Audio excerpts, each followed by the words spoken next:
Hey, good morning, Eagle's Nest. Everything is right in the world again. I am back for just the announcements. It'll be a short segment, I promise. I'm so glad you decided to join us this morning here, online and live. Today's message is really going to challenge us to think about vantage points and the perspective that we sometimes can have. Before Pastor Bob leads us in that message, I want to encourage you now to block out everything going on all around us. I don't know what your vantage point is today, but we can have one that is of peace and of comfort because it comes from His throne. So let's all focus in on Him right now as we get ready to worship. Enjoy the service.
Welcome to Eagle's Nest.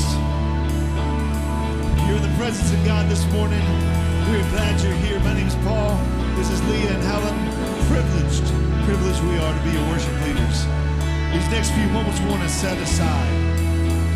Put aside everything else and set aside this for our Heavenly Father. Let's sing this together.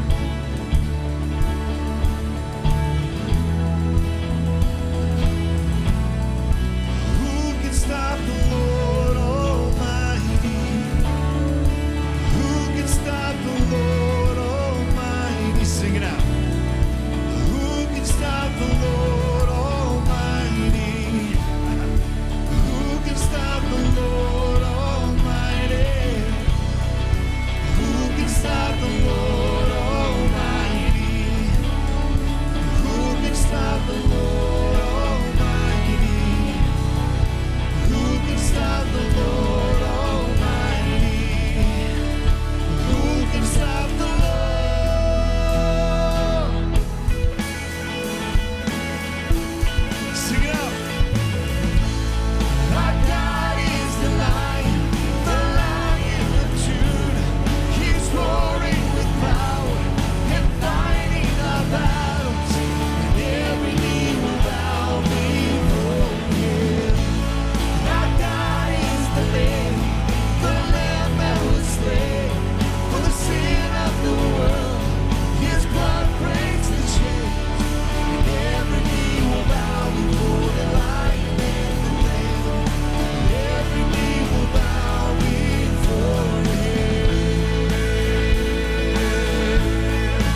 heard you say, what have you done for me lately? What have you done to earn my grace? And I've never heard you speak anything but your love for me, anything but I did need. What a friend I found in you, Jesus. What a friend I found in you.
can always count on you.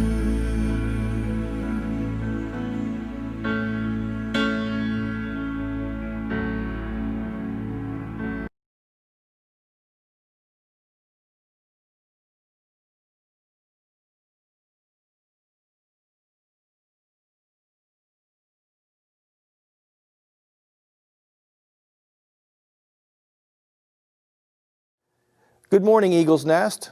Welcome to all of those that are joining us here in the building and those with us that are worshiping with us online. Patty and I were on vacation this past week, so I want to begin by thanking everyone who filled in for us while we were gone.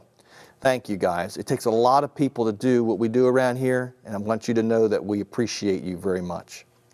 In the movie Vantage Point, several people see an assassination attempt from several different vantage points. Each person sees the same event, but from a different and limited point of view. As the movie progresses, the audience gets to see the same event over and over again, kind of like Groundhog Day, but from a different vantage point. Each time they get a little bit different perspective, which brings them to an aha moment at the end of the movie. Have you ever noticed that when it comes to the book of Revelation, people disagree on what it means? The differences are so stark that it's like they're reading different books. Because of this, I've met people that have given up on even understanding what the book of Revelation actually means. Now, we've been in a series called Not Alone. We've seen that Revelation was written to people about to go through a worldwide crisis. We've seen that this book tells us and them that we're not alone in the dark. We've seen that in a crisis we need to define the when, and that people respond to crisis. Even though they have many things that are similar, they'll respond differently in the same crisis. And we've also seen that in a crisis, we need to protect our love, for it can be easily lost. Today, we're going to learn another valuable lesson from the book of Revelation that can help us to navigate our current crisis. And ironically, it comes from looking at why people disagree so much on what Revelation says.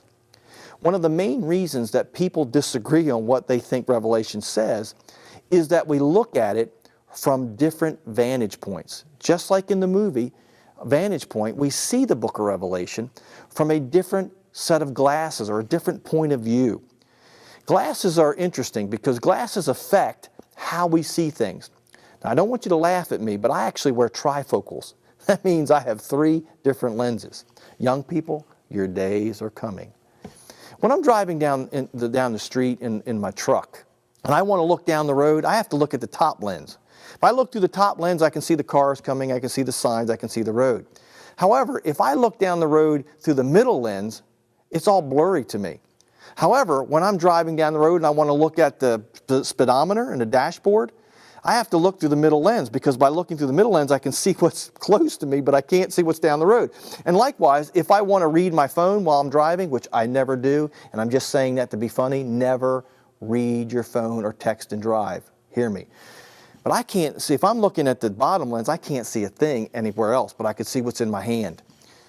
Like our lenses on our glasses, our vantage point, when we look at Revelation, helps us to see certain things very clearly, but also limits how we see other things. And there are 4 primary ways, or 4 primary vantage points, or 4 lenses that people actually read the book of Revelation through. And for a great book on this, I encourage you to see Steve Gregg's book called Revelation. He gives all 4 views. It's a really great commentary. The first is what they call the historical view. This sees the book of Revelation as an unfolding of history from the first coming of Christ until the second coming of Christ. I liken it to a time machine. You can open the book of Revelation and find out anything in history that's going on from the time of Jesus to the time he returns, if you read it through the historical lens. The second view is the spiritual view. This sees the book of Revelation as a book of spiritual principles with no real connection to history at all. It's kind of like the book of Proverbs in the Bible, where you can pick out wisdom and get various verses for the day or for your situation. That's how they kind of view the book of Revelation. It's really not connected to history at all. The third lens, or the third vantage point, is what is called the futurist view. This sees the book of Revelation as a prediction of events that will take place just prior to Jesus' return. It sees the book of Revelation more like a crystal ball. You can kind of look in there and see what's going to happen in the future someday. And then the fourth view, the fourth vantage point, the fourth lens, if you will, is what's called the preterist view. This sees the book of Revelation as really a record of what happened in around 70 AD with the destruction of the temple. And say they basically see the book of Revelation as a history book. And so when you look at these various different ways that people view them, you see that people come up with very different conclusions. But it's based on one of these four different vantage points. Now the reality is that all of us have a major one if we read the book of Revelation that we look at it through, or maybe even a mixture of some. I've heard people that have various views, so they kind of mix them together, and there's various views of the four in themselves. My point here is that there's at least four different vantage points, four different ways that people enter the book and see the book of Revelation. And that vantage point greatly influences what they see when they read the book of Revelation. And it greatly influences what we see. For example, let's read Revelation chapter 11, verses 1 through 2, and we'll look at the four ways that that different views look at this scripture. Revelation 11:2 says, 1 and 2 says, "Then I was given a reed like a measuring rod. And the angel stood, saying, 'Rise and measure the temple of God, the altar, and those who worship there. But leave out the court which is just outside the temple, and do not measure it, for it has been given to the Gentiles. And they will tread the holy city underfoot for 42 months. The historical vantage point holds that the temple spoken of here is the true church of Jesus Christ, especially at the time of Martin Luther and the Reformation period. In other words, it's saying that a Revelation 11, 1 through 2 is speaking of 15 or 1600 AD and the true church that's living at that point. That's one view. The spiritual view interprets or sees this to be that the temple refers to the true church of Jesus at any age. So they see it as a true church, but it could be any age of time. It's not restricted just to the time of Martin Luther and the Reformation period. The futurist viewpoint, vantage point, looks at this as it's speaking of a rebuilt temple just before Jesus returns. So that would be in the future. And then the preterist view looks at this as speaking of the destruction of the temple in Jerusalem around 70 AD, which did literally happen. But you can see that the viewpoint, the vantage point that people take when they enter the book greatly influences what they think the book says and the conclusions they come to. Now here's our point. Instead of debating these different views, it really helps to learn from all four of them. Just as the audience's understanding of what happened in the movie Vantage Point became clearer with seeing each of the different vantage points, so our understanding of Revelation becomes clearer the better we understand all four ways that this book is looked at. The truth is there are strengths and weaknesses. There's insight and blind spots to each one of these four views. And so learning all four of them gives a broader perspective of the book of Revelation. Now, Pastor Bob, how does that help us today? Well, we disagree, or many people disagree, I could better say, on how to respond to the coronavirus because we see it from different vantage points. When I got married a few years ago, many years ago, when I got married, I didn't realize before I got married that Patty had a different vantage point on a lot of things than I did. Eventually, I wore her down and I got her to see things my way. But I wouldn't advise that because we had to spend thousands of dollars in counseling getting things worked out. No, I'm just kidding. No, I learned to see things her way more than she's learned to see things my way.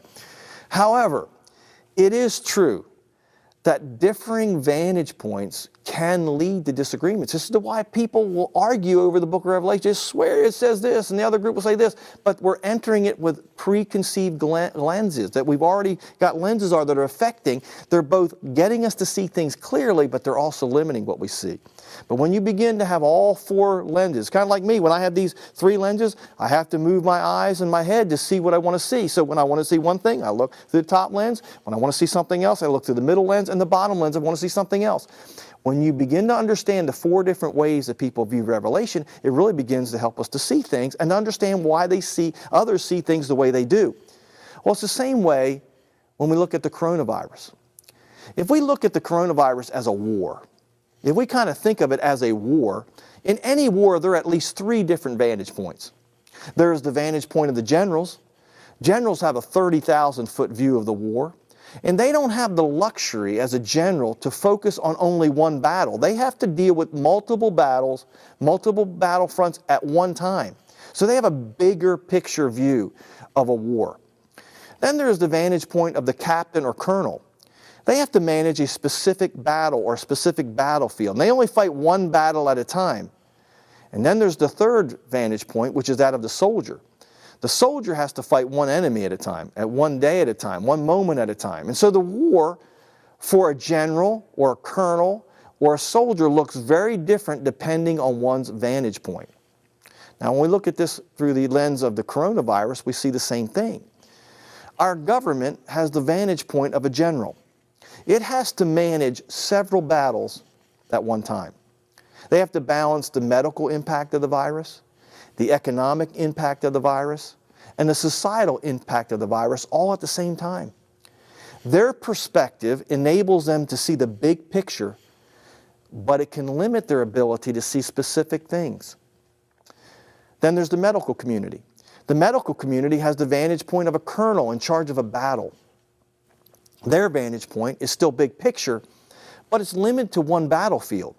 I was watching the news the other day when a medical expert got on and began to say, the only battle that we need to win, the only battle that matters is the virus, defeating the virus. Nothing else matters, he said.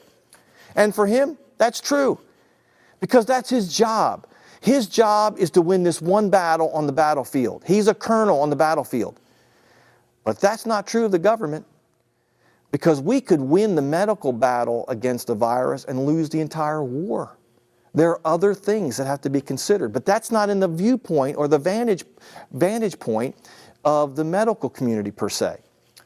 And then there's we as individuals. We have a vantage point that's different from the medical community and our government. We have the viewpoint of the soldier. Some soldiers do see the big picture, but many more don't. But all soldiers have to deal with the enemy that's in front of them. Their battle is up close and it's personal.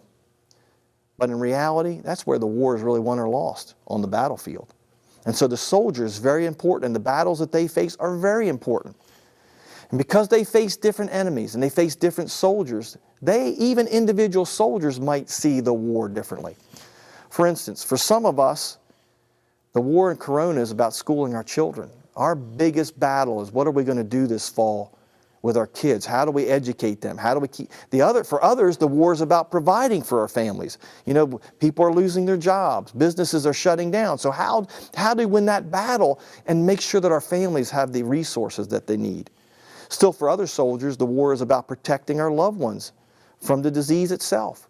And so you can see that even as soldiers, we could have different vantage points because we face different enemies. Here's the point we're trying to make this morning. Listening to other vantage points makes us smarter. This is true of understanding the book of Revelation. I have learned a lot from reading the 4 different viewpoints, the 4 different vantage points. I have learned so much from people that I don't hold their view, I don't hold their method of interpretation, but I have learned a lot from people who I don't disagree, who I don't agree with when it comes to how they view the entire book. But I've learned a lot from them. They have challenged my understanding, they've deepened my understanding, and they broadened my understanding of the book of Revelation, even though I may not come to the same conclusions that they come to. And I certainly don't maybe hold the same viewpoint or vantage point or method of interpretation. In fact, as I have grown in my studies of Revelation, the truth of the matter is, for me, depending on what topic I'm on, I view it from one of all 4 of these different vantage points, because I see strengths and weaknesses in each of them. Now, when it comes to the coronavirus, listening, not necessarily agreeing with everyone, but listening to the various vantage points that we are being given by the government, the medical community, and even fellow soldiers in the war, in the battle against corona, will make us smarter. We will be blessed if we'll learn to listen. For instance, the government, they have something to teach us about how to respond to the virus. Like generals fighting a war, the government's role is to fight this war on 3 fronts: the medical, the economic, and societal. If we win the medical battle but we lose the societal battle, we all lose. If we win the economic battle but lose the medical battle, we lose. If we win the societal battle but lose the economic and the medical battle, we lose. This is one of the reasons why the Bible teaches us to listen and obey our government. Romans 13:1 says, let every soul be subject to the governing authorities. For there is no authority, no government except from God. And the authorities that exist are appointed by God. And if you think that we have it rough with the government we have right now, you ought to think about the government Paul had when he wrote these words. Nero was on the throne. Nero is iconic for being the worst evil, bestial leader that's ever been. He was a horrible leader. He did horrible things. And Paul's saying, look, the government in place then is of God. Boy, that's a mind boggler there. But there's a role for government, even though individuals in the government may not do right. There is a role for government. And the Bible's teaching us to listen to them and pay attention to them. And the Bible also encourages us and commands us to pray for our governmental leaders. In 1 Timothy chapter 2, verses 1 through 2, it says, therefore I exhort first of all that supplications, prayers, intercessions, and givings of thanks be made for all men, for kings, and all who are in authority, that we may lead a quiet and peaceable life in all godliness and reverence. Folks, one of the things I've challenged myself with, can't say that I'm winning this challenge yet, but I'm working on it, is I'm challenging myself to pray more for our leaders than complain about them. It is so easy to complain about our governmental leaders instead of praying for them. And I will admit, I still have to work on that one. I get aggravated by many of the things I see, but I'm really encouraging you, and hold me accountable, and I'll hold you accountable. We need to pray for our leaders. We may not agree with everything they come up with, but we need to listen to them. Then there's the medical community. The medical community has something to teach us about how to respond to this virus. Like a colonel fighting on a battlefield, the medical community is leading the charge against the virus itself. And much has been said about what science has to say. And science, folks, is a blessing. Science has something to teach us about how to respond to this virus. Observational science is the reason why we can fly planes. Observational science is the reason we have cell phones. Observational science is the reason we have 75-inch TVs that we can watch now. And it's a wonderful thing. It's a blessing. Science is a gift from God. But remember, just as the government's big picture view, the 30,000-foot view is limited, it can't see the specifics, so is the medical communities. The medical community has things to offer us, has insight to offer us, but they don't see everything. And folks, science isn't gospel. Remember, for years, scientists taught that the sun revolved around the earth. We soon found out that was wrong. We need to remember that for years, doctors told us that the best thing to do when somebody got sick was to take their blood out of them, called bloodletting. George Washington, our first president, died because of this. But it was based on science. Remember, for years, scientists thought intelligence was based on the size of your head. But folks, I've met some big-headed people that aren't real bright. And so my point is, science is a blessing. We need to listen to the science, but it's not gospel. It both gives us the ability to see something, but it also limits other things. All three of these vantage points. The view of the government, it gets us to see things, but it also limits our view. The view of the medical community gets us to see things, and we need to listen to what they have to say, but it also limits our view as well. And so, the Bible tells us in Proverbs 20, verse 18, plans are established by counsel. By wise counsel, wage war. And folks, we're in a war. This whole thing we're going through, we're in a war. And so we need the 30,000-foot view. We need the governmental view, that looking at the thing from a broad perspective. We need the medical community's view, and we need their counsel on what we should do, washing our hands, and what medicines are good for us. Those things are good, and we need to listen. And thirdly, we need to listen to one another. Because each of us have something to teach one another about how to respond. You know, we all have stories to tell. We all have war stories to tell. One of my favorite scenes in the movie Jaws, they were playing, I didn't get to see it, but they were playing Jaws down at the local theater during this whole thing, and I really considered going and seeing it again, but I've seen it many times. But one of my favorite scenes is when they're on the boat and they're eating dinner, and the three characters begin to show each other their scars. They start bragging over which scar is the biggest. You know, I got a scar here, I got a scar on my leg, I got bit by a shark here, bit by there. It's kind of a comical scene because they're out on the water trying to get Jaws. But it's a great scene because it's like a war stories. These are battle-tested guys that have scars to show where they've been. And likewise, you and I, over the last 4 months, we've earned our stripes dealing with this stupid virus. We have gotten our scars. We've got battle stories to share. And folks, if we can learn to listen to one another, even if we don't agree, but we can understand that each of us has a different vantage point that can give us a perspective we don't have on our own. Our understanding of how to approach what's coming at us is broader and deeper and wider and better. This might be why Proverbs 11:14 says, where there is no counsel, the people fail or they fall. But in the multitude of counselors, there is safety. Listening to others makes us smarter.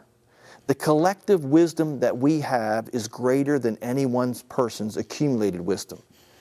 I'm always amazed when I do Digging Deeper.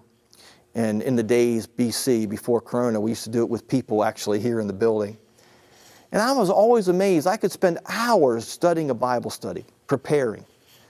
And then I'd get up and in 5 minutes after just opening my mouth and sharing a few scripture verses, after spending hours looking at text, somebody could raise their hand and say something I never even considered.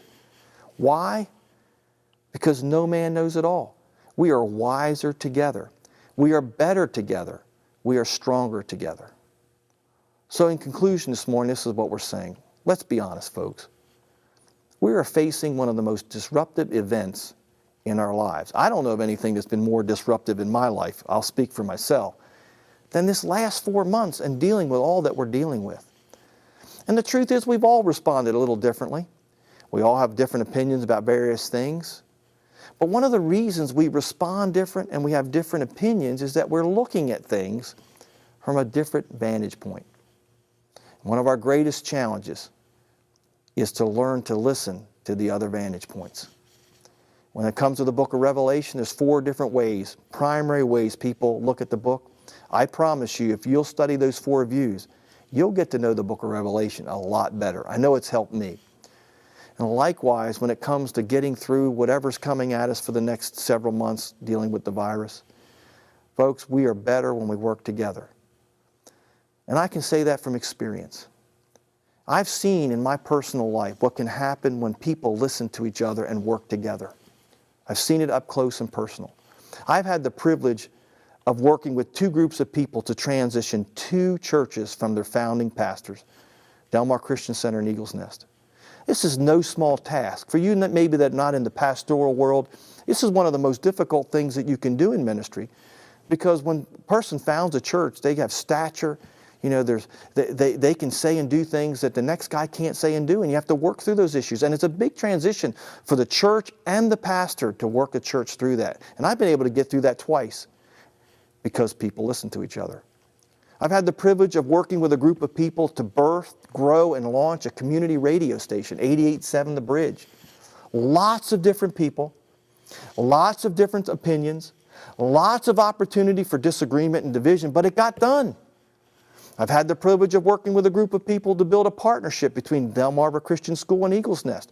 2 different ministries with 2 different missions, with 2 different vantage points, but it got done. I've had the privilege of being a part of a team that worked with another church in our community to help them get the building of their dreams. 2 different churches, 2 different styles, 2 different visions, and it got done. Folks, these were big things with the potential for a lot of disagreement, but they got done anyway. What was the secret sauce? We listened instead of debating. We all had different vantage points, but we listened to each other and we worked through and we learned through one another. I'm not asking you today to give up your vantage point on how you look at all that's going on. I'm just asking you to consider others' vantage point. When you disagree with somebody or they disagree with you, consider the reality that the conclusion that they have might be based on their point of view, their perspective, and where they're looking from. And folks, if we can learn to listen to one another, we can be an example to our culture, and we can become much wiser, much smarter, and much safer by learning to listen even when people disagree with us. And so I want to end this morning with a story that's pretty familiar to all of us, but it does illustrate what we're trying to say this morning. A group of blind men heard that a strange animal called an elephant had been brought to town, but none of them were aware of its shape or its form. And out of curiosity said, "We must inspect and know it by touch, of which we are capable." So they sought it out. And when they found the elephant, they groped about. The first person whose hand landed on the trunk said, "An elephant's like a snake, like a thick snake." Another one reached its ear and said, "No, an elephant is like a giant leaf." Still another grabbed its leg and said, "It's more like a tree." The blind man who placed his hand upon the elephant's side said, "No, it's like a wall." And still another grabbed its tail and described it as a rope. The last, feeling its tusks, said, "It's like a spear." They all touched the same elephant, but they all had a different vantage point. And while each of their descriptions of the elephant was true, they were incomplete nonetheless. That is true of the book of Revelation. And it's also true of the coronavirus. It's time that we as a Church of Christ shows the world how people with different opinions, perspectives, and vantage points can listen to each other and conquer a common enemy.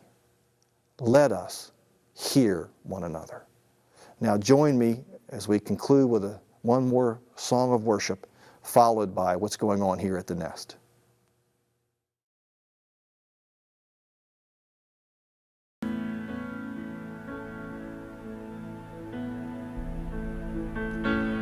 Lord bless you and keep you. Make His face shine upon you and be gracious to you. The Lord turn His face toward you and give you peace.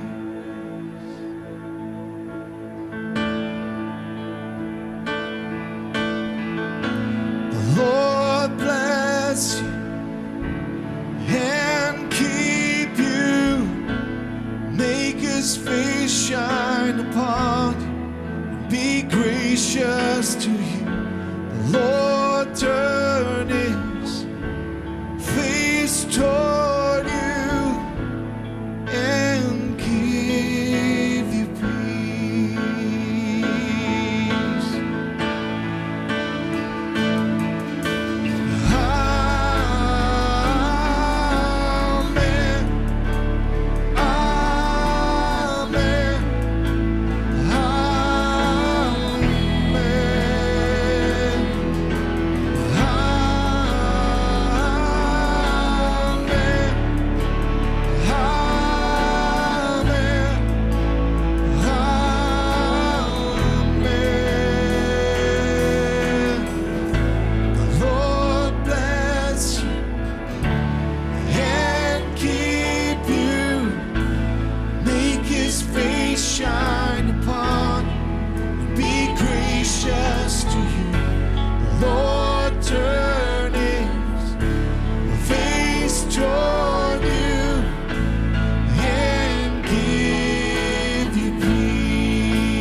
His favor be upon you and 1,000 generations, your family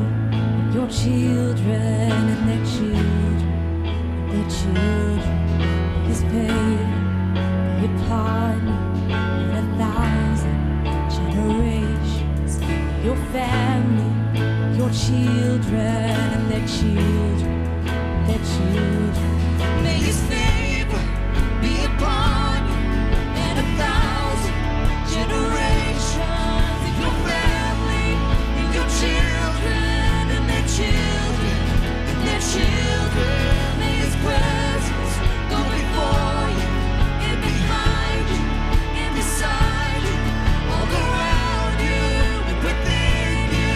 He is with you. He is with you in the morning, in the evening, in your coming, in your going, in your weeping and rejoicing. He is for you. He is for you. He is for you. He is for you. He is for you. He is for you. He is for you. He is for you. He is for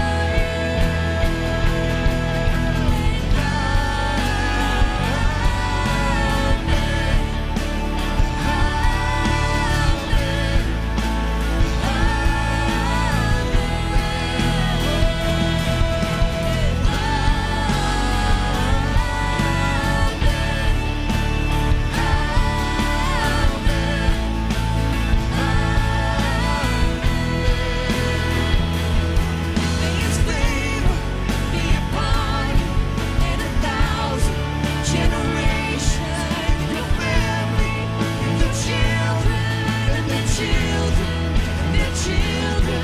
May His presence go before you and behind you and beside you, all around you and within you. He is with you. He is with you in the morning, in the evening, in your coming, in your going, in your weeping, rejoicing. He is for you. He is for you.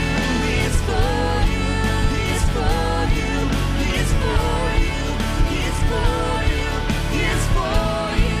He is for you. He is for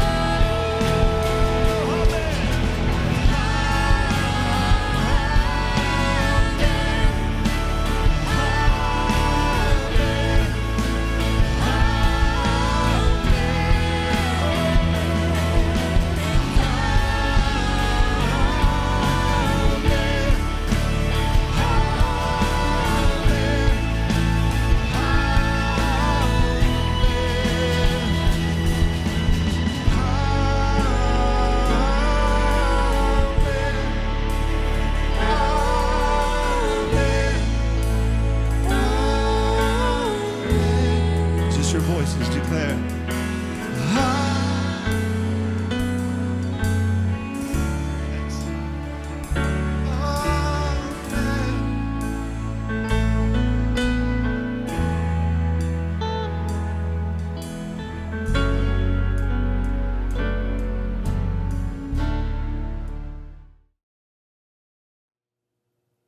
Hey, Eagles Nest, I hope you enjoyed that message, a very relevant message about the book of Revelation and how we can come from different vantage points to view it. It kind of reminded me of a hiking trip that I once took. We were in a New Hampshire lake trip and we were on a boat and we were trying to navigate the waterways. It was very, very difficult because I'd never been on those waterways before.